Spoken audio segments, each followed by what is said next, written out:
Hey there everybody, this is Dr. Mark Chern. I am a doctor of Chinese medicine and I practice out of Singapore. I'm excited to share something new and different with you today. Once again, welcome to the Herbs for Nerds series. We are going to cover in these 2 months a little on atopy, and that would include rhinitis, hay fever, eczema, and asthma. And we're going to use the angle of immunology to look at how herbs can be used.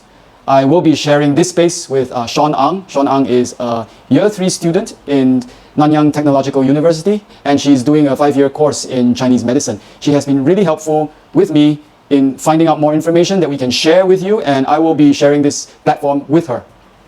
Did you know that there are some Chinese medicine who are very effective in treating asthma as well? What? Chinese herbs to help with asthma? Research has shown that Chinese herbs like 杏仁、贝母、桔梗、鱼腥草 and 桑白皮 have anti-inflammatory effects that help them to correct the Th2-Th1 imbalance, making them commonly used herbs in treating asthma. There is usually some level of inflammation. And what do we use? We use steroids. And of course, with the response, there is bronchoconstriction, and therefore we use bronchodilators like Ventolin or salbutamol. But what we can consider is to treat it closer to the root. That would mean working with balancing Th2-Th1 imbalance. These 5 herbs are able to suppress the production of Th2 cytokines IL-4, 5, 13, inhibit histamine release, reduce eosinophil infiltration, and alleviate airway hyperresponsiveness.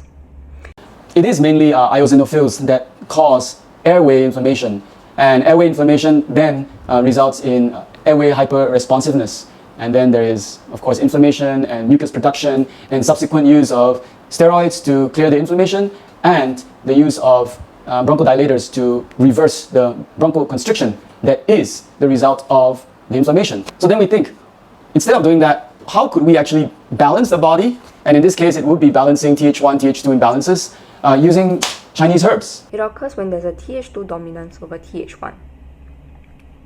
Th1 cells secrete cytokines like IFN-gamma, while Th2 cells secrete cytokines like IL-4, IL-5, and IL-13. When Th2 dominates, an increase in IL-4, 5, and 13 subsequently increases IgE antibody production, histamine release, and migration of eosinophils to the site of inflammation, causing symptoms like airway hyperresponsiveness and mucus secretion. IgE has an essential role in type 1 hypersensitivity, which manifests as allergy. And this could present as sinusitis, rhinitis, hay fever, urticaria, atopic dermatitis, or even asthma, as we're talking about today. Histamine is what is produced that you would associate with allergy.